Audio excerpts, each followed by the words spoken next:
అందరికీ నమస్కారం అండి. శ్రీమద్ భగవద్గీత ఆధ్యాత్మిక రహస్యాలు అనే శీర్షికలో శ్రీ త్రినాథ్ గారు ధారావాహిక ప్రసంగం చేస్తున్నారు. వారు ఈరోజు 48వ ప్రసంగం చేస్తున్నారు. శ్రీ త్రినాథ్ గారికి స్వాగతం. సంస్కృతి సంపద వీక్షకులకు ప్రేక్షకులకు శుభాభివందనములు. శ్రీమద్ భగవద్గీత ఆధ్యాత్మిక రహస్యాలు. రహస్యాలు అంటే మనకు తెలియని విషయాలు. ఇప్పటి వరకు మనకు భగవద్గీత గురించి తెలిసిన విషయాల వల్ల మన జీవితాన్ని ఏ విధంగా ఉద్ధరించుకోవాలో మనం అర్థం చేసుకోలేకపోయాం. అందువల్లనే భగవంతుడు మనకి ఈ రహస్యాలను తెలియజేస్తున్నాడు. గీతలోనే ఉంది. రహస్యాలు ఉన్నాయి అన్న సంగతి గీతలోనే అనేక శ్లోకాల్లో ఉంది. ఇది గుహ్యతమం శాస్త్రం అన్నాడు. యైవం పరమం గుహ్యం అన్నాడు. సర్వగుహ్యతమం భూయ అన్నాడు. రాజవిద్య రాజగుహ్యం, ఇలా అనేక శ్లోకాలు ఉన్నాయి. ఈ రోజున మనము ఈ ఎపిసోడ్లో అంటే మనం భగవంతుడి యొక్క ప్రత్యేకతలు ఏమిటి, యునిక్ లక్షణాలు ఏమిటి, దాన్ని బట్టి మనకి ఏమవుతుందంటే భగవంతుడు ఒక్కడే, ఆయననే సత్యము, వారే సర్వులకి సద్గతి దాత, వారే సర్వులకి తండ్రి, వారి యొక్క స్వరూపము నిరాకారము, ఇవన్నీ మనకు స్పష్టంగా అర్థమవుతూ ఏమవుతుందంటే మనము భగవంతుడితో కనెక్ట్ కాగలుగుతాము, ప్రాప్తి చేసుకోగలుగుతాము, అనుభూతి చేసుకోగలుగుతాము, మరియు అనుభవం చేసుకోగలుగుతాము. అందుకని మనం ఈ ఎపిసోడ్లో మనం ఏం తెలుసుకోబోతున్నాం అంటే మరొక ప్రత్యేకత, ఒక్క భగవంతుడు మాత్రమే 850 కోట్ల మనుషులకు తల్లి తండ్రి. ఇదండి ఇవాళ సబ్జెక్ట్ యొక్క ముఖ్య విశేషత. ఒక్క భగవంతుడు మాత్రమే. మనం ఇప్పటి వరకు త్వమేవ మాతాచ పితా త్వమేవ అని అన్నాము, కానీ ఎవరు ఆ తల్లి తండ్రి ఎవరు అన్న సంగతి మనకి ఆ స్పష్టత అనేది లేదు. హెవెన్లీ గాడ్ ఫాదర్ అని అంటున్నారు, కానీ ఎవరు ఆ ఫాదరు, ఎక్కడున్నారు, వారి యొక్క నామము, రూపము, దేశము, కాలము, గుణాలు, కర్తవ్యాలు, వారికి మనకున్నటువంటి సంబంధము, ఇవన్నీ కూడా మనకి తెలియదు. ఏక ఓంకార్ అంటున్నాము, అదేవిధంగా అల్లాహు అక్బర్ అంటున్నాము, కానీ మనకి జ్ఞానము లేకపోవటం వలన కేవలము విశ్వాసము ఆధారముగా మనము ఆ విధంగా భగవంతుడా అని మనం పలుకుతున్నాం. భగవంతుడు తల్లి తండ్రి అని భగవద్గీతలో చాలా స్పష్టంగా ఉంది. ఇప్పటికే మనం చర్చించుకున్నాం. దీని యొక్క ప్రాముఖ్యత బట్టి, ప్రాధాన్యతను బట్టి దీన్ని ఒక సెపరేట్ ఎపిసోడ్గా తీసుకుని మళ్ళీ పునః మనం చర్చించుకుంటున్నాం. ఎందుకంటే ఇది అతి ముఖ్యమైన విషయం అన్నమాట. ఇప్పుడు లౌకిక భౌతిక ప్రపంచంలో మీరు గమనించండి, తల్లి తండ్రి మరియు బిడ్డలు.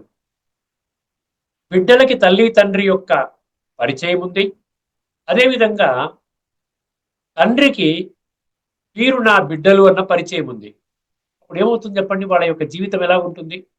వాళ్ళ యొక్క సంబంధము నిరంతరము ఉంటుందా, కేవలం ఒక 5 నిమిషాలకు, 10 నిమిషాలకి, పావు గంటకి, అరగంటకి ఉంటుందా? ఆలోచించండి. ఉండదు కదా, నిరంతరము.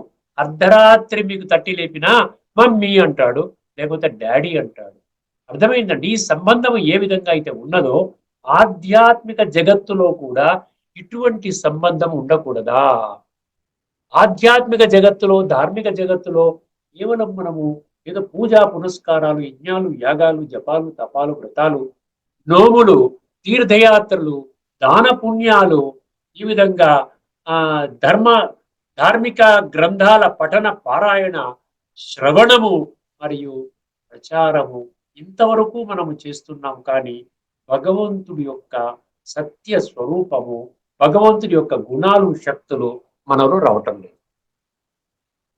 అందువల్ల భగవంతుడు రావాల్సి వచ్చిందండి. భగవంతుడు ఊరికినే రావడం లేదు, మనం ఆహ్వానించే భగవంతుడిని. మనం భగవంతుడిని మన పూజలలో, ఏ భగవంతుడా మా యొక్క జీవితాన్ని ఉద్ధరించు, మేము ఎటు వెళ్తున్నామో మాకు అర్థం కావడం లేదు, తెలుసో తెలియకో చాలా తప్పుడు పనులు చేస్తున్నాము, మన మాట చాలా క్రోధయుక్తంగా ఉంటుంది, విషయ వికారాల వలయంలో మేము చిక్కుకున్నాము. అదే కదండి మనం చెప్పేది, యాని కానిచ పాపాని జన్మాంతర కృతానిచ, జన్మ జన్మలుగా మేము పాపాలు చేస్తున్నాము, మేము పాపాత్మలుగా అయిపోయాము. ఈ శరీరములో ఇప్పుడు ఈ జీవితంలో కూడా సుఖము, శాంతి, మంచి ఆరోగ్యము, మంచి సంబంధాలలో ఉన్నటువంటి ఇవన్నీ కూడా మేము ఆనందం అనుభూతి చేయలేకపోతున్నాము. మాకు ఏమవుతుందో అన్న భయం వేస్తుంది తండ్రి. నీవు రా, వచ్చి సరి అయినటువంటి మార్గాన్ని మాకు చూపించు తండ్రి అని మన ప్రార్థనలలో మనం మన భగవంతుణ్ణి ఆహ్వానించామండి. పాప హరో దేవా, విషయ వికారం మిటావో, జయ జగదీశ హరే. ఏ పిలుపు హిందీలో నార్త్ వాళ్ళు కూడా ఇటువంటి శ్లోకం పలుకుతారు. జగత్ జగత్ అంటే ఏంటి? జయ జగదీశ హరి అంటే ఏంటి? జగత్తుకి ఉన్నటువంటి ఈశ్వరుడు అంటే భగవంతుడు ఒక్కడే, జగత్తుకి ఒక్కడే. కానీ ఆ ఒక్కడిని గుర్తించలేకపోవటం వల్ల వచ్చిన సమస్యలండి. అందుకని భగవంతుడు అంటున్నాడు, నీవు నన్ను సదా గుర్తుంచుకోవాలి అంటే నా యొక్క సత్య పరిచయాన్ని నీవు అర్థం చేసుకో. దాని కొరకు నీవేం చెయ్యాలి? ఏమి చేయక్కర్లే, ఏ ఒక్క పని చెయ్యాలి. నేను ప్రతి ఎపిసోడ్ లో రిపీట్ చేస్తూ ఉన్నాను. ఏమిటండి? 84 లక్షల జీవరాశులలో కేవలం మనిషికి మాత్రమే భగవంతుడు ఇచ్చినటువంటి బుద్ధి నేత్రాన్ని తెలుసుకుంటే సరిపోతుంది. ఎందుకంటే అంధవిశ్వాసము, మూఢ విశ్వాసము ద్వారా మనము ఎటువంటి ప్రాప్తులు మనం చేసుకుంటేమో. ఇప్పుడు మనం అదే విధంగా నడుస్తున్నాం కదా. ఏదైనా ప్రాప్తి జరిగిందా? ప్రాప్తి మనకు కలిగినప్పటికీ కూడా ఏ గుడికో ఎక్కడికో వెళ్ళేమో పూజ చేసుకుంటున్నామంటే ఆ కాసేపు కాస్త మనశ్శాంతి అనుభవం అవుతుంది. తర్వాత మనకి ఏదైనా సమస్య వచ్చినప్పుడు మళ్ళీ మనం టెన్షన్లోకి వస్తున్నాము, సమస్యల వలయంలో చిక్కుకుంటున్నాము. తర్వాత మనము ఈ అనారోగ్యం పాలవుతున్నాం. అందుకని ప్రపంచం అంతా రోగాల నిలవైపోయింది. ఎక్కడ చూసినా multi speciality, super speciality, duper speciality hospitals. ఏమండి, ఇంతకుముందు జనరల్ ఆసుపత్రులు ఉంటే క్యాన్సర్ ఆసుపత్రి, గుండెపోటు ఆసుపత్రి, లంగ్స్ ఆసుపత్రి, ఈఎన్టీ ఆసుపత్రి, ఇలాగా సెపరేట్ సెపరేట్ సెపరేట్ అంటే అందరూ హోల్సేల్లో అనారోగ్యం పాలైపోతుంది. ఇది కరెక్ట్ విధానం అని ఎక్కడైనా ఉన్నదా? అందుకనే భగవంతుడు అంటున్నాడు, ఆ 9వ అధ్యాయం 17వ శ్లోకం మరొక్కసారి మీకు గుర్తు చేస్తున్నాను. ఇవరికి చాలాసార్లు చెప్పడం జరిగింది. పితాహమస్య జగత మాత తాత పితామహ వేద్యం పవిత్రమోంకార సామయజురేవచ. ఇది అర్థం కావాలంటే మీకు ఏం అర్థం కావాలి? 10వ అధ్యాయంలోని 32వ శ్లోకంలోని ఆ 2వ మిస్టరీ ఏదైతే ఉందో, అధ్యాత్మ విజ్ఞాన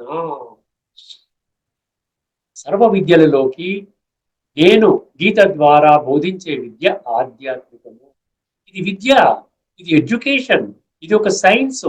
దీనిని అమలుపరచడానికి ఉన్నది కానీ కేవలం పఠన పారాయణ శ్రవణ ప్రచారము చేయడానికి పరిమితం చేయడానికి ఉద్దేశించబడింది. అందుకని ఇప్పుడు ఆ దృక్కోణంలో ఆధ్యాత్మిక జ్ఞానము సూక్ష్మ జ్ఞానం అండి. భౌతిక అభౌతిక అంటాం చూసారా, ఫిజికల్ మెటాఫిజికల్ అంటాం. అందుకని మన అభౌతికంలోకి రావాలి. ఎందుకంటే ఈ భౌతికము వినాశి, భౌతిక సంబంధాలు వినాశి, భౌతిక వస్తు వైభవాలు వినాశి. చివరికి భౌతిక శరీరము కూడా మన చీకొడుతుంది.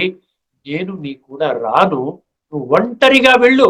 నీవు చేసినటువంటి ఈ శరీరం ఆధారంగా ఇంద్రియ సుఖ భోగాలను అనుభవం చేసే ఏకైక లక్ష్యముతో నీవు చేసిన పాప కర్మలను నీవు అనుభవిస్తావు. శరీరము ద్వారా భలే చేసావు కానీ శరీరం అనుభవం చెయ్యదు. ఎందుకంటే ఒక్కసారి శరీరము నుండి ఆత్మ వెళ్ళిపోయింది అనుకోండి, శరీరము శవముగా మారుతుంది. మన అందరి మిగతా వాళ్ళ బంధుమిత్రులు ఎదురుగుండా వాళ్ళని దహన సంస్కారం చేస్తారు. అంటే శరీరానికి ఏం అంటుకోలేదు కదా, శరీరం బూడిదైపోయింది. ఇప్పుడు అంటుకున్నది ఎవరికి? ఆత్మకి మాత్రమే అంటుకుంటుంది. అందుకనే పాపము చేసిన వాళ్ళని పాపాత్మ అంటారు కానీ పాప శరీరం అనరు. పుణ్యము చేసే వాళ్ళని పుణ్యాత్మ అంటారు, పుణ్య శరీరం అంటున్నారా? ఇంకా అద్భుతమైన పనులు చేసే వాళ్ళకి మహాత్మ అంటారు. మన గాంధీ గారిని మహాత్మ అంటున్నాం, ఎక్కడైనా మహాశరీరం అన్నామా? ధర్మ స్థాపకులని ధర్మాత్మ అంటున్నాం, ఎక్కడ ధర్మ శరీరం అంటున్నామా?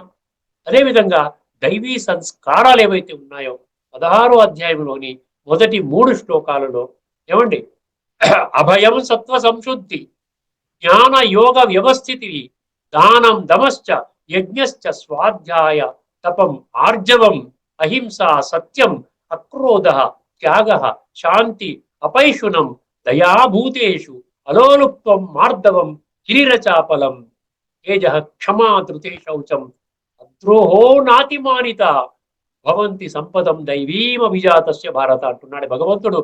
ఏ నా బిడ్డలారా, మీకు ఆత్మలో దివ్య గుణాలని, దివ్య శక్తులని నేను ఆ విధంగా నింపి పంపాను. మీరు దేహ భ్రాంతిలోకి వచ్చి నేను దేహమని 24 గంటలు 365 రోజులు ఆ విధంగా మీరు గడిపేస్తూ ఆత్మలో ఉన్న నిధి, ఆ ఖజానాని మీరు విస్మరించారు.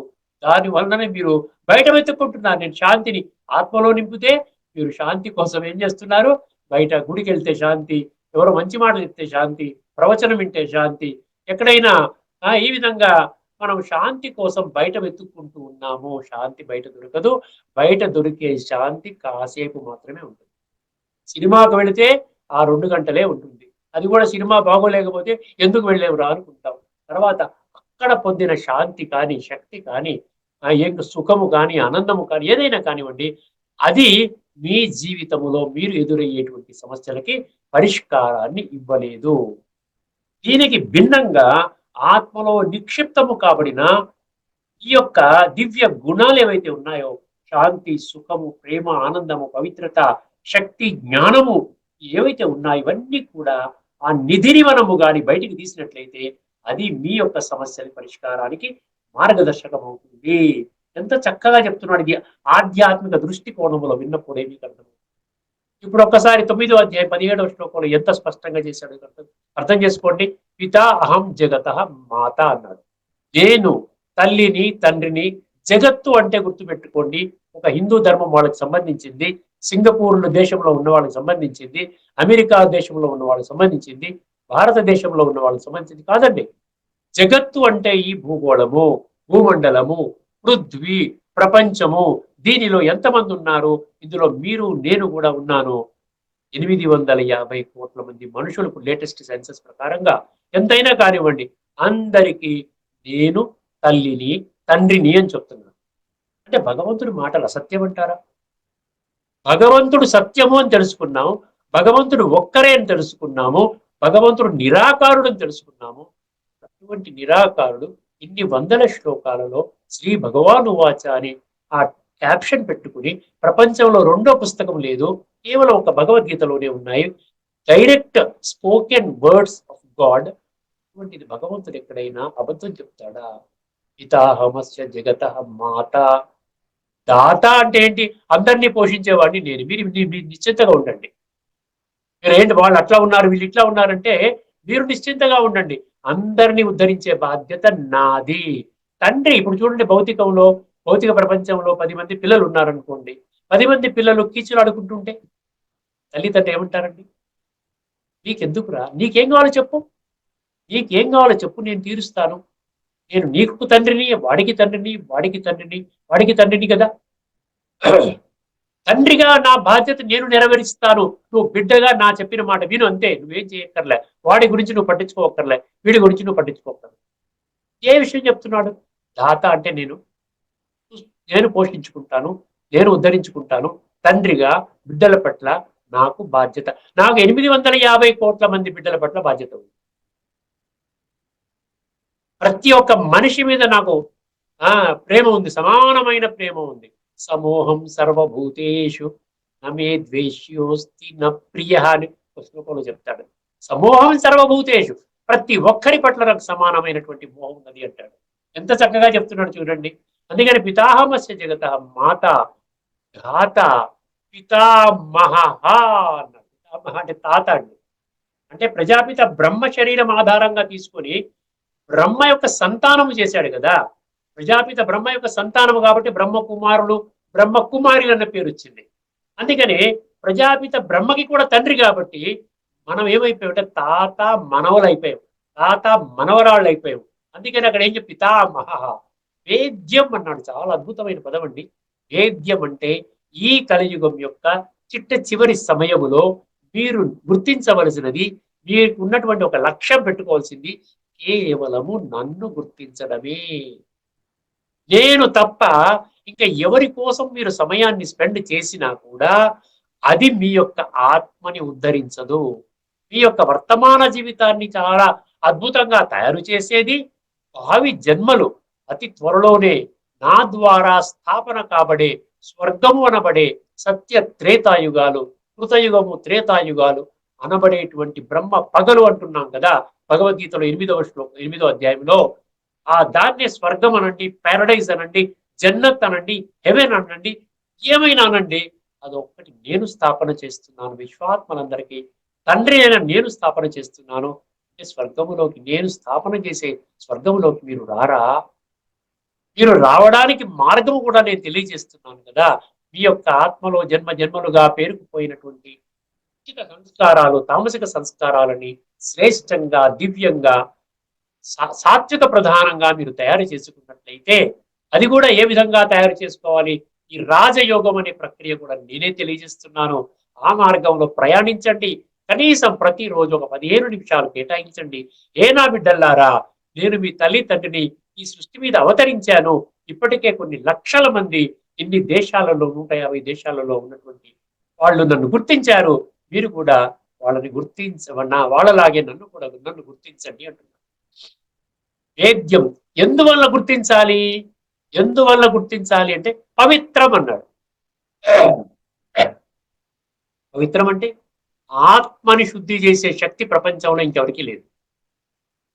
ఆత్మని పవిత్రంగా తయారు చేస్తాను. ఎందుకంటే ఆత్మ పాడైపోయింది, బొగ్గులాగా అయిపోయింది, ఏమంటారు ఇంకా నల్లగా బురదలాగా అయిపోయింది, తారులాగా అయిపోయింది. ఇప్పుడు దాన్ని ఎవరు బాగు చేయలేరు. నేను పైనుండి గుర్తించాను, పైనుండి చూస్తున్నాను. నాకు ఆత్మనే కనపడతారు కానీ నాకు శరీరాలు కనపడవు. మీరు శరీరపరంగా 100 కోట్లు 1000 కోట్లు సంపాదించుకున్నారు, అవన్నీ నాకు కనపడవు. ఇంత అందంగా ఉన్నారు, నాకు కనపడవు. ఉన్నత కులము, ఉన్నత మతము, ఉన్నత జాతి, ధర్మము, రంగు, రూపు, వర్ణము, వర్గము, భాష, దేశము, ఇవన్నీ నాకు అక్కర్లేదు. కేవలము నేను ఒక జ్యోతి స్వరూపాన్ని, మీ భృకుటి మధ్యలో ఉన్నటువంటి మీ యొక్క ఆత్మస్వరూపాన్ని మాత్రమే నేను చూస్తాను. అది సాత్వికంగా లేదు, అది వజ్రములాగా లేదు, అది బంగారులాగా మెరవటం లేదు, అది నల్లగా మారిపోయి ఉన్నది. ఈ సీక్రెట్ మీకు ఇంకా ఎవరి ద్వారా కూడా అందదు.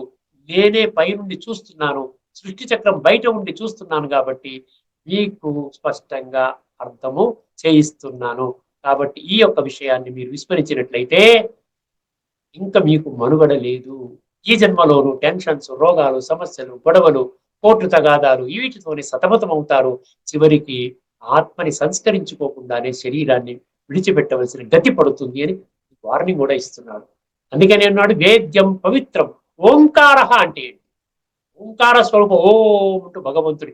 ఓంకారం అనేది ఆత్మకి గుర్తు, ఆత్మకి మరియు పరమాత్మకి కూడా గుర్తండి, గుర్తుపెట్టుకోండి. ఆత్మ పరమాత్మక కలయిక గుర్తు అనమాట. అందుకని ఓంకార రుక్సామ యజురేవచ అంటే ఏంటి? వేదాల యొక్క సారాన్ని నేనే. మీరు వేదాలు తెలుసుకున్నారు కానీ వేదాల సారము నేను అన్న సంగతి ఎందువలనంటే బుద్ధి నేత్రాన్ని తెరుచుకోలేదు. కేవలం వేద మంత్రాలను వింటూ వచ్చారు కానీ వేద మంత్రాల యొక్క అర్థాన్ని ఎప్పుడైనా తెలుసుకున్నారా? ఒక్కొక్క పదం యొక్క అర్థం మీకు ఎవరైనా వివరించి చెప్పారా? వేదాల ద్వారా భగవంతుని గుర్తించాలి. భగవంతుని గుర్తించినట్లయితే ఆత్మ సంస్కరించబడుతుంది. ఆత్మ సంస్కరించబడినట్లయితే అప్పుడు మీ యొక్క ప్రయాణము సాఫీ అవుతుంది. చనిపోయే సమయములో ఆత్మ శరీరం నుండి ఆత్మ విడిపోయేటువంటి సమయములో మీకు నేను ప్రత్యక్షం అవుతాను. మిమ్మల్ని నా ఒడిలోకి తీసుకుంటాను. మీకు చక్కటి జీవితాన్ని, ఎన్నో జన్మలు సత్యత్రేత యుగాల్లో మీకు జన్మని వారసత్వ రూపంలో మీకు ఇస్తాను, ప్రదానం చేస్తాను, గిఫ్ట్ గా ఇస్తున్నాను. ఎందుకంటే మీరు నా మాట విన్నారు కాబట్టి. నా మాట వింటే చూసారు, ఇప్పుడు తల్లిదండ్రులు మీ పిల్లలు చాలా మంచి మాట విన్నారనుకోండి, ఒక్కసారి ఏం చేదో ఏదో పెన్నో ఏదో కొని, అరే నీ గిఫ్ట్ గా ఇస్తున్నాను, నువ్వు బాగా చదువుకుంటున్నావు, నువ్వు ఈ పెన్ను తీసుకో, అందరికి ఇవ్వటండి. ఎవరైతే వారు మాట వింటున్నారో వాళ్ళకి మాత్రమే బహుమానంగా ఏదో ఒకటి ఇస్తాడు. అదేవిధంగా తండ్రి కూడా ఏమంటున్నాడు? వేద్యం పవిత్రం ఓంకార రుక్సామ యజురేవ్. ఈ శాస్త్రాల యొక్క సారములోకి రండి. శాస్త్రాలు చదువుకుంటే అర్థం కాకుండా ఉంటే ఎంతవరకు పనికి వస్తుంది? అందులో ఏముంది అనే సంగతి తెలియాలి కదా. ఇప్పుడు మీరు ఫిజిక్స్ చదువుకుంటున్నారు, ఫిజిక్స్ మొత్తం చదివేశారు, అసలు ఫిజిక్స్ ఏం చెప్పింది మీకు? ఏమీ తెలియదు. కెమిస్ట్రీ ఏం చెప్పింది? ఏమీ తెలియదు అంటే కాదు కదా. మ్యాథమెటిక్స్ ఏం చెప్పింది? మెడికల్ సైన్స్ ఏం చెప్పింది? ఇంజనీరింగ్ సైన్స్ ఏం చెప్పింది అని తెలుసుకుంటున్నారు కదా. అదేవిధంగా ప్రతి శాస్త్రము నాకు ఇచ్చేటువంటి సందేశం ఏమిటి? లేకపోతే ఆదిశంకరాచార్యులు భజగోవింద శ్లోకాలు ఒక్కసారి చదువుకోండి, 12, 13, 14 ఉంటాయి. అందులో మొదటి శ్లోకం చాలా ఇంపార్టెంట్ అండి. ఎందుకంటే ఎవరు కూడా భక్తి మార్గంలో ఆదిలో వచ్చినటువంటి వీరందరూ కూడా మహానుభావులు ఎవరైతే ఉన్నారో ఋషులు మునులు వాళ్ళు ఎప్పుడు కూడా మూఢత్వాన్ని ప్రోత్సహించలేదండి. వాళ్ళు మీ బుద్ధి నేత్రాన్ని తెరుచుకోండి, మంచి విధానం నడవండి, శ్రేష్ఠ కర్మలు చెయ్యండి అని చెప్పారు. కానీ కుళ్ళు పనులు చేసినప్పటికీ ఒక నా నా కాళ్ళు పట్టుకోండి, నా కొబ్బరికాయ కొట్టండి, లేకపోతే ఒక దేవాలయానికి వెళ్ళి పూజ చేసుకోండి సరిపోతుంది, కుళ్ళు పనులు మానక్కర్లేదు, విషయ వికారాల వలయం నుండి బయటికి రావక్కర్లేదు, కామ క్రోధ లోభము అహంకారాలలోని కూరుకుపోయి అక్కడే ఉండి మీరు శరీరం విడిచిపెట్టండి, మీకు స్వర్గంలో నేను చోటిస్తానని ఎక్కడైనా ఉందా? బుద్ధి నేత్రాన్ని తెరుచుకుంటే మనకు అర్థమవుతుంది మనం రాంగ్ పాత్ లో వెళుతున్నాము. భజ గోవిందం భజ గోవిందం, గోవిందం భజ మూఢమతే అని. మూఢమతే అంటే ఏమిటంటే అర్థము? మూఢమతే అంటే మూఢ అంటే బుద్ధి నేత్రాన్ని తెరవనివాడు. 9వ అధ్యాయం 11వ శ్లోకంలో అవజానంతి మాం మూఢ అన్న. మూఢ మూఢ అంటే ఏంటి? ఒక కర్మకాండ లాగా చేసేవాడు, ఒక మొక్కుబడిగా పూజ చేసేవాడు. అసలు ఏం చేస్తున్నాను, ఎందుకు చేస్తున్నాను, ఎవరి కోసం చేస్తున్నాను, దీని యొక్క ఫలితం ఏమిటి, నా జీవితం ఎలా ఉద్ధరింపబడుతుంది, ఏవి అర్థం చేసుకునే పని కూడా లేకుండా కేవలం మనసు ఎక్కడో పెట్టుకుంటూ ఉద్యోగం, వ్యాపారం, దాని మీద దీని మీద, డబ్బు సంపాదన మీద, ఈ విధంగా ఒక ఫోన్ వచ్చింది అనుకోండి, ఒక వ్రతం చేయిస్తున్నాం. మనం చాలా సందర్భాల్లో మనం గమనించండి, వ్రతం చేయిస్తున్నాం, మధ్యలో వ్రతం జరుగుతూ ఉంటుంది, సత్యనారాయణ కథ అనుకోండి, మధ్యలో ఏమవుతుందో 5 కథలు 6 కథలు వినిపిస్తారు వాళ్ళు పెద్దవాళ్ళు. మధ్యలో ఒక ఫోన్ వచ్చింది అనుకోండి, ఏం చేస్తున్నారు, ఈ పెద్ద మనిషి పక్కగా లేచిపోయి ఆ ఫోన్ మాట్లాడుకొని వచ్చి మళ్ళీ కూర్చున్నాడు. అంటే దేనికి ఇంపార్టెన్స్ ఇస్తున్నాం మనం ఈ రోజున? డబ్బు సంపాదనకి ఇస్తున్నాం. ఇక్కడ భగవంతుని యొక్క తత్వం చెప్తున్నాడు, ఆయన మంచి కథలు చెప్తున్నాడు. నరుడే నారాయణుడు, నారి శ్రీ మహాలక్ష్మి మన జీవితాన్ని పరివర్తన చేసే కథ చెప్తున్నాడు. మనం దీనికి ప్రాముఖ్యత ఇవ్వాలి. ఫోన్ సైలెంట్ మోడ్ లో పెట్టుకొని అసలు ఫోన్ పక్కన పడేసి ఇప్పుడు నేను గంటన్నర 2 గంటల సమయము కేవలం ఈ వ్రతములో ముఖ్య విషయాలు తెలుసుకొని నా జీవితాన్ని పరివర్తన చేసుకోవడానికి మాత్రమే కూర్చున్నాను అని అనుకుంటున్నామా? అనుకోవటం లేదు. అందుకనే భగవంతుడు రావాల్సి వచ్చి, భగవంతుడు ఎందుకు వస్తున్నాడు? భగవంతుడు ఈ రోజు వచ్చాడు అంటే మీరు నమ్మరు. కానీ మీరు బ్రహ్మకుమారి సెంటర్కి వెళితే భగవంతుడి మహావాక్యాలు మాత్రమే వింటారు. మనుషులు చెప్పిన మాటలు అక్కడ ఎవ్వరు చెప్పరు. డైరెక్ట్ గా భగవంతుడు పలికిన మహావాక్యాలు, ఎన్నో సంవత్సరాల నుండి పలుకుతున్న మహావాక్యాలు పుస్తకాల రూపంలో ప్రింట్ అయ్యే గుర్తుపెట్టుకోండి. భగవంతుడు నిజంగా మాట్లాడితే ఏం మాట్లాడతాడు? దానికి మీరు తెలుసుకోవాలంటే ఖచ్చితంగా బ్రహ్మకుమారి సెంటర్కి వెళ్ళవలసిందే. ఎవరు ఎటువంటి అపోహలు, నిందలు వేసినా, అవమానం చేసినా, ఎన్ని రకాల రాళ్లు వేసినా, ఈ సంస్థ భగవంతుడిచే స్థాపన చేయబడ్డ సంస్థ. దీన్ని ఎవరు కదపలేరు, ఎవరు దీన్ని ఏమీ చేయలేరు. దీని పని భగవంతుడు చేసే పని. ఆయన యొక్క కార్యక్రమం నిర్విఘ్నంగా ఆ విధంగా సాగిపోతుంది. చివరికి అంతిమ సమయంలో అందరూ కూడా పశ్చాత్తాపడవలసి వస్తుంది. పితాహమస్య జగత మాతా ధాత పితామహ వేద్యం పవిత్రం ఓంకార రుక్సామ ఎదురేవచ. ఇందాక భజగోవింద శ్లోకం నేను పూర్తి చేయలేదు కదండి.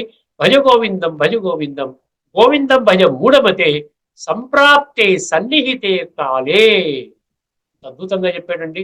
నీకు కాలుడు అంటే మృత్యువు సంప్రాప్తించినప్పుడు, చూసారా, కాలుడు సంప్రాప్తించినప్పుడు, కాలుడు అంటే ఈ యొక్క మహాకాలుడు అంటాం కదా, యమధర్మరాజు చిత్రగుప్తుడు వచ్చి పాశాన్ని వేసి అలా లాగేసినప్పుడు ఆ టైంలో నహి నహి రక్షతి దుఃఖృంకరణే. నీకు అర్థం కానటువంటి సంస్కృత వ్యాకరణ సూత్రాలు, ఈ యొక్క సంస్కృత శ్లోకాలు, శాస్త్రం అనే పేరు మీద నీకు ఈ రోజున సంస్కృతం అంటే భగవంతుడి మహావాక్యాలు అంటున్నారు. కానీ ఆ భగవంతుడి మహావాక్యాలు దాని అర్థం ఏమిటి, లోతైన తత్వం ఏమిటి, ఆ వాక్యాల ద్వారా నా జీవితం ఏ విధంగా ప్రభావితం అవుతుంది తెలియకపోతే నీవు ఏమంటాడు, నహి నహి రక్షతి, నీకు భగవంతుడి యొక్క రక్షణ ఆ సమయంలో నీకు దొరకదు. ఆదిశంకరాచార్య గారు చెప్పారు. ఆదిశంకరాచార్య గారు నమ్ముతాం కానీ వారి మాటల్ని నమ్మం, భగవంతుని నమ్ముతాం కానీ వారి మాటలు నమ్మం, గీతని నమ్ముతాం కానీ వారి మాటలు నమ్మం, వేదాలను నమ్ముతాం కానీ వేదాల యొక్క సారం నాకు అక్కర్లేదు. సో ఈ విధంగా ఎంతకాలం కొనసాగుతుంది అర్థం చేసుకోండి.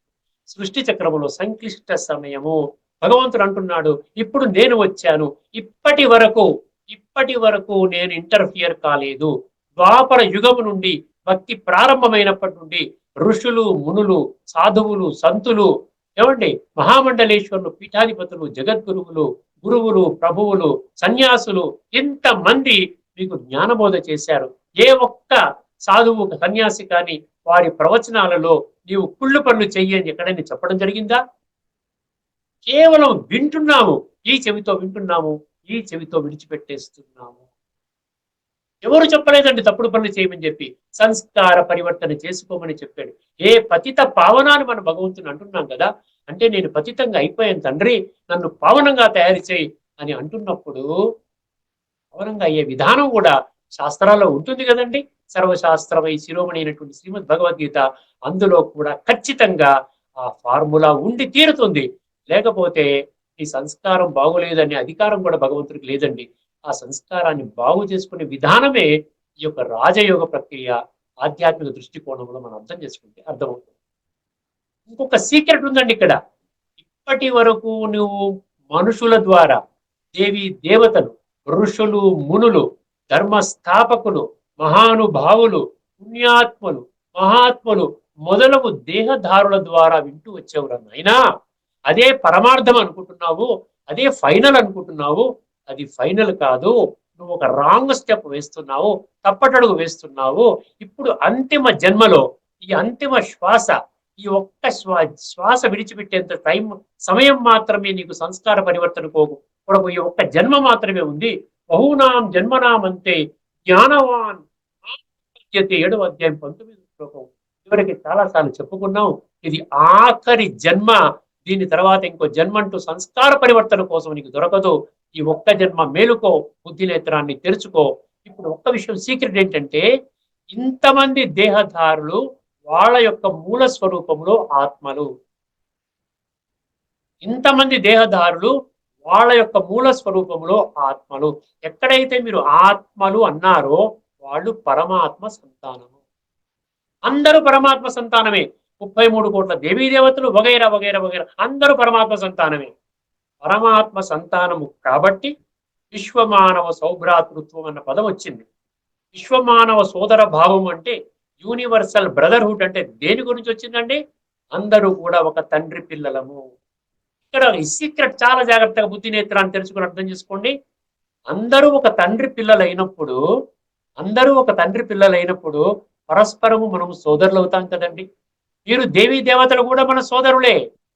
ఎందుకంటే దైహికంగా మూల స్వరూపంలో వాళ్ళు ఆత్మలు, వాళ్ళు త్రిగుణాలలోకి వస్తారు, వాళ్ళు కూడా ద్వంద్వాలలోకి వస్తారు, వాళ్ళు కూడా తర్వాత పర్మనెంట్ గా వాళ్ళు సత్యత్రేతాయుగంలో ఉండరు, తర్వాత వాళ్ళు కూడా దిగుతారు. వాళ్ళందరూ కూడా ఆత్మలందరూ కూడా ఎవరినైతే మీరు ఆ దేవాత్మలు, ధర్మాత్మలు, పుణ్యాత్మలు, మహాత్మలు అంటున్నారో వాళ్ళందరూ కూడా నా సంతానము. నా సంతానం అంటే మీకు సోదరులు. ఇప్పుడు వారసత్వము, స్వర్గ వారసత్వం, స్వర్గాన్ని స్థాపన చేసేటువంటి వాడిని నేను అంటున్నాడు భగవంతుడు. స్వర్గ వారసత్వం నా నుండి రావాలా, లేకుండా ఉంటే ఒక సాధువు సన్యాసి నుండి వస్తుందా, ఒక దేవత దేవీ దేవత స్వరూపం నుండి వస్తుందా, ఒక ధర్మ స్థాపకుడి నుండి వస్తుందా? నేను స్వర్గ స్థాపన చేస్తున్నాను, స్వర్గానికి అధిపతిని నేను. నేను ఎవరికి ఇస్తాను? ఉదాహరణకి లౌకికంలో నాకు ఒక 2 ఫ్లాట్స్ ఉన్నాయండి నా పేరు మీద ఇక్కడ ఫైనాన్షియల్ డిస్ట్రిక్ట్ లో. అదే విధంగా నాకు ఒక కారు ఉంది. నేను ఉన్న పడంగా నేను దేహాన్ని త్యాగం చేస్తున్నాను, అంటే మరణించాను అనుకోండి. నాకు 2 పిల్లలు ఉన్నారు. ఎవరు తీసుకుంటారండి ఇది? ఒక సోదరుడు లాక్కుంటాడా? నాకు 2 సోదరులు ఉన్నారు, ముగ్గురులో ఒకరు చనిపోయారు, 2 సోదరులు ఉన్నారు. 2 సోదరులు లాక్కుంటారా? నా ఆస్తి మీద వాళ్ళకి అధికారం ఉంటుందా చెప్పండి? ఉండదండి. ఒక మనిషి యొక్క ఆస్తి మీద అధికారము వారి యొక్క సోదరుడు కానీ సోదరికి కానీ ఉండదండి. కేవలం వారి సంతానానికే ఉంటుంది. వీలునామా రాయవలసిన పని లేదు. సంతానానికే చెందాలి అంటే వీలునామా రాయవలసిన పని లేదు. సంతానం మంచిగా లేరండి, నేను సంతానానికి ఇవ్వను, నా సోదరుడికి ఇస్తాను, సోదరికి ఇస్తాను, లేకపోతే ముఖ్యమంత్రి రిలీఫ్ ఫండ్కి ఇచ్చేస్తానంటే మీరు రాయాలి, వీలునామా రాయాలి. ఏమి రాయకుండా ఉంటే పిల్లలకే చెందుతుంది. అదేవిధంగా ఇక్కడ వారసత్వం నా పిల్లలకి ఇస్తాను కానీ ఇంకెవరికి ఇవ్వను కదా. పిల్లలని నేను పిల్లల్ని గుర్తించాను కానీ పిల్లలు నన్ను గుర్తించలేదు. ఒక సాధువు ద్వారా మీకు నా వారసత్వం దొరుకుతుందా? ఇప్పుడు నాకున్నటువంటి ఈ 2 ఫ్లాట్స్, దీని మీద అధికారము, నా నా ఫ్లాట్ తాలూకు కాగితాలు దొంగలించి దాన్ని ఇంకొకరికి ట్రాన్స్ఫర్, అంటే ఈ కలియుగంలో అన్ని జరుగుతున్నాయి, అవినీతి పనులు జరుగుతున్నాయి. కోట్లు డబ్బులు ఇచ్చేస్తే, లంచం కింద ఇచ్చేస్తే ఎవరో మాయా డాక్యుమెంట్ సృష్టించి చివరికి వేరే వాడికి వెళ్ళిపోతుంది. ఆ విధంగా కోర్టులోకి వెళ్ళి రేపొద్దున్న నిజము తేలినట్లయితే అది ఆ విధంగా దొరుకుతుంది, అవుతుందండి? అవ్వదు. లేదండి, తండ్రి యొక్క ఆస్తి బిడ్డలకు మాత్రమే చెందుతుంది అంటారు. అంటే ఈ స్వర్గం యొక్క జన్మల ప్రాప్తి ఏదైతే ఉందో, ఇందులోకి వెళ్ళేటువంటి అధికారం ఏదైతే ఉందో, అది భగవంతుడు పిల్లలకి మాత్రమే ఇస్తున్నాడు. అది ఏ సాధువు ద్వారా, సన్యాసి ద్వారా, గురువు ద్వారా, ధర్మస్థాపకుడి ద్వారా, మహాత్మా ద్వారా, పుణ్యాత్మ ద్వారా, దేవి దేవతల ద్వారా దొరకదు. కాబట్టి మీరు నేను నా చే స్థాపన కాబడే స్వర్గ వారసత్వాన్ని మీరు పొందాలంటే కేవలము నన్ను పట్టుకోవడం తప్ప, నా యొక్క సత్యమైన పరిచయాన్ని, వాస్తవిక పరిచయాన్ని తెలుసుకొని నా దగ్గరికి రావడం తప్ప మీకు వేరే గత్యంతరము లేదు. There is no option at all. ఇదన్నమాట సీక్రెట్ ఇక్కడ. ఈ రోజున మనిషి ద్వారా గురువు గారు మంత్రం ఇచ్చారండి, పలానా వారు ప్రవచనం అద్భుతంగా ఉందని, ఎంత అద్భుతంగా ఉండనివ్వండి, వారు పరమాత్మ యొక్క వారసత్వాన్ని మీకు అందించలేరు. గుర్తుపెట్టుకోండి, ఇదొకటి. అందుకనే భగవంతుడు ఎన్నో రకాలుగా మనకు చెప్తున్నాడండి, ఎన్నో రకాలుగా చెప్తున్నాడు. నా నుండి వారసత్వం నుంచి మీరు దూరం అయిపోతున్నారు అని, మీరందరూ సోదరులు అవుతారు, అందరు ఎవరి పట్ల ఒక కొట్టుకోకండి, అందరూ కూడా పరస్పరం సోదరులు. ఆ సోదర భావాన్ని మీరు తెలుసుకోవాలంటే నన్ను గుర్తించాలి. సుహృన్మిత్రార్యుదాసీన మధ్యస్థ ద్వేష బంధుషు సాధు స్వపిచ పాపేషు సమబుద్ధిర్విశిష్యతే విద్యా వినయ సంపన్నే బ్రాహ్మణే గవిహస్తిని శుని చైవశ్వపాకే చ పండిత సమదర్శిన సర్వభూతస్తమాత్మానం సర్వభూతాని చ ఆత్మని ఈక్షతే యోగయుక్తాత్మ సర్వత్ర సమదర్శిన భోక్తారం యజ్ఞ తపసాం సర్వలోక మహేశ్వరం సుహృదం సర్వభూతానాం. సుహృదం సర్వభూతానాం, అందరి పట్ల దయగలిగి ఉండండి, అందరూ పరమాత్మ సంతానం అని గుర్తించండి. లేకపోయినట్లయితే మీకు స్వర్గ వారసత్వం నుండి దూరం అవుతున్నారు. ఖబర్దార్, రేపటి రోజున భగవంతుడా మా జీవితం ఈ విధంగా చింపిన విస్తరిగా మారింది, ఏ భగవంతుడా అంటే దాన్ని ఏం లేదు, నేను చెప్పాను కదయ్యా, మీరు పట్టించుకోలేదు అంటాడు. చివరిగా ఒక్క శ్లోకం చెప్తున్నాను ఈరోజు ఎపిసోడ్లో మన చర్చని. అర్జునుడు కూడా ఇంతవరకు మనం అర్జునుడి కోసం చెప్పాడు అనుకున్న వాళ్ళ కోసం అనమాట. అర్జునుడు కూడా 85 శ్లోకాలు, ఒక అద్భుతమైన శ్లోకం 11వ అధ్యాయంలో 43వ శ్లోకము ఇప్పటికే మనం చర్చించుకున్నాము చాలా స్పష్టంగా. అంటే మనం అర్జునుడి యొక్క స్టేటస్ లోకి వస్తే ఎలా ఉంటుంది అటువంటి భావన, ఆ విధంగా ప్రతి ఒక్కరు కూడా అర్జునుడి యొక్క స్థితిలోకి వచ్చి ఆ విధంగా అర్థం చేసుకున్నట్లయితే భగవంతుడి యొక్క సత్యమైన వారసత్వం పొందుతారు. ఈ జన్మలో కూడా సుఖశాంతులు అనుభవం చేస్తారు. పితాసి 11వ అధ్యాయంలో 43వ శ్లోకం. పితాసి లోకస్య చరాచరస్య త్వమస్య పూజ్యశ్చ గురుర్గరీయాన్ తత్వత్సమో అస్త్యభ్యధికః కుతోన్యో లోకత్రయే అప్యప్రతిమ ప్రభావ. పితాసి లోకస్య చరాచరసి, చరాచర జగత్తుకి నీ ఒక్కడివే తండ్రివి, అంతకంటే ఏం కావాలండి? అర్జునుడు చెప్పినా మనం పట్టించుకోక్కర్లేదా? ఇంకా నీకే చెప్పాడయ్యా, యుద్ధం కోసం చెప్పాడు, కురుక్షేత్ర యుద్ధమైదానంలో యుద్ధం నువ్వు అస్త్ర సన్యాసం చేసావు, నీకోసమే చెప్పాడు, మాకే సంబంధం లేదు అనుకోవడం ఎంత అవివేకం అర్థం చేసుకోండి. 100% అంధవిశ్వాసంలో ఉన్న వాళ్ళు ఈ విధంగానే వాళ్ళు ఆలోచన చేస్తూ ఉంటారు. పితాసి లోకస్య చరాచరస్య త్వమస్య పూజ్యశ్చ. ఏ భగవంతుడా, ఇన్నాళ్ళు నేను దేవి దేవతలు పూజ చేశాను, సాధువులు సంతులు వాళ్ళని భగవత్ స్వరూపం అనుకుని పూజ చేశాను, పర్వాలేదు, ఇప్పటిదాకా వాడు నాకు శక్తిని ఇచ్చారు, ఇది ఆఖరి జన్మ అంటున్నావు, ఈ ఆఖరి జన్మలో నిన్ను మాత్రమే నేను పూజిస్తాను. త్వమస్య పూజ్యశ్చ, పూజకి ఇప్పుడు నీ ఒక్కడివే అర్హుడవు, ఎందుకంటే స్వర్గ వారసత్వాన్ని ఇస్తున్నావు కదా. నమస్య పూజ్యశ్చ గురువురు గరీయాను, గురువులకే గురు. ఎంతో మంది గురువులు గోసాయిలు ఉన్నారు ఈ రోజున. సర్వ గురువులకి, లక్షల కోట్లలో ఉన్న గురువులందరికీ కూడా నీవు పరమ గురువువి, పరమ సద్గురువు, నీ నుండే సత్యమైనటువంటి స్వర్గ వారసత్వం లభిస్తుంది, ఇంకెవరి ద్వారా కూడా లభించదు అన్న సత్యాన్ని అర్జునుడు గుర్తించాడు. నమస్య పూజ్యశ్చ గురువురు గరీయాన్ నత్వత్ సమోస్త్యభ్యధిక కుతోన్యో లోకత్రయే అప్యప్రతిమ ప్రభావ. 3 లోకాలు వెతికినప్పటికీ కూడా నీతో సమానమైనటువంటి మనిషే ఎక్కడ దొరకడు, గురువు దొరకడు, సమానమైనటువంటి దేవీ దేవత దొరకదు. నీతో సమానమైనటువంటి వాళ్ళు దొరకనప్పుడు నీకంటే అధికుడు ఉంటాడా? అందుకని ఏ సాటి లేని ప్రభావం కలవాడా, ఏ భగవంతుడా, నేను నీ యొక్క నిన్ను తప్ప ఇంకా ఎవరిని కూడా ఈ క్లిష్టమైనటువంటి సమయంలో నేను గుర్తు చేయను తండ్రి. నేను ఎంత అదృష్టవంతుణ్ణి, పూర్వజన్మ సుకృతము, జన్మజన్మలుగా నేను చేసినటువంటి భక్తి ఫలించింది, నాకు భగవంతుడు లభించాడు, మీరే నాకు సత్యమైన తల్లి మరియు తండ్రి. ఈ రోజున మన ఎపిసోడ్, మన చర్చలో ఏం తెలుసుకున్నామండి?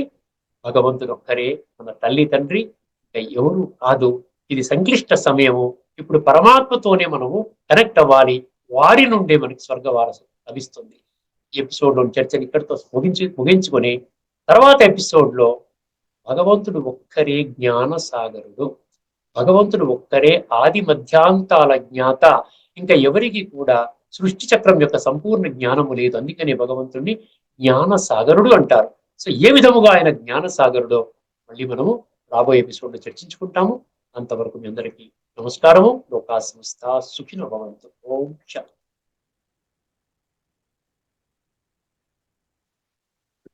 శ్రీమద్ భగవద్గీత ఆధ్యాత్మిక విషయాలు శీర్షికలో